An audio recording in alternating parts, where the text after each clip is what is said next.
Eyes closed, brain mushy, exhausted. Sully heard a faint tapping and raised up on his elbows to make sure he wasn't dreaming. No, there was a tapping from below. He crawled back toward what he thought was the source area, the galley area, and put his ear to the hull. She was tapping. He pounded the fiberglass, yelling, "Scoot, Scoot, Scoot!" Scoot heard the pounding and called out, "Sully, I'm here, I'm here." Her voice seemed to thunder in the air pocket. Sully yelled, "Can you hear me?" Scoot could only hear the pounding. "Help me out of here!" Ears still to the hull, Sully shouted again, "Scoot, can you hear me?"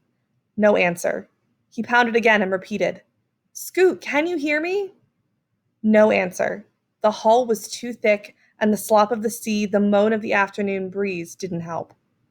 Though she couldn't hear his voice, the mere fact he was up there told her she'd escape. Sully had gotten her out of jams before. There was no one on earth she'd rather have as a rescue man than her oldest brother. She absolutely knew she'd survive. Though it might be fruitless, Sully yelled down to the galley alcove. "Listen to me, Scoot. You'll have to get out by yourself. I can't help you. I can't break in. Listen to me. I know you're in water, and the best way out is through the skylight. You've got to dive down and open it. You're small enough to go through it." She could go through either section of the butterfly window. "Tap twice if you heard me."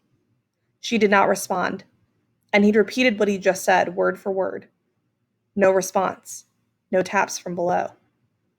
Scoot couldn't understand why he didn't just swim down and open the doors to the cabin, release her. That's all he needed to do, and she'd be free. Sully looked up at the sky. Please, God, help me, help us. It was almost unbearable to know she was alive and he was unable to do anything for her. Then he made the decision to keep repeating, "Listen to me, Scoot. You'll have to get out by yourself. I can't break in. Listen to me. The best way out is through the skylight. You've got to dive down and open it. You're small enough to go through it." He decided to keep saying it the rest of the day and into the night for as long as it took to penetrate the hull with his words. Skylight, skylight, over and over. He'd heard of mental telepathy, but had not thought much about it before. Now it was the only way to reach her. Scoot finally thought that maybe Sully was hurt, maybe helpless, up on that bottom, so that was why he couldn't open the doors and let her out. That had to be the reason. Sully up there with broken legs. "So I'll have to get out on my own," she thought. Over the last 2 days, when she wasn't on the wheel, she had been exploring the Sea Dog, and she thought she knew all the exits. Besides the companionway doors, which she couldn't open, there was the hatch on the foredeck for access to the sails. Then there was the skylight, almost in the middle of the long cabin. Sully had opened it, she remembered, to air out the boat before they sailed. As she clung to the light fixture by the alcove, in water up to her shoulders, something kept telling her she should first try the butterfly windows of the skylight. The unheard message was compelling. Try the skylight.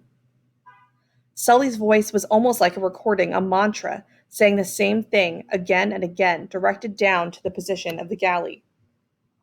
Scoot remembered that an emergency flashlight was bracketed on the bulkhead above the starboard settee, and she assumed it was waterproof. From what Sully had said, Bo Tucker took great care in selecting emergency equipment. It might help to actually see the dogs on the metal skylight frame.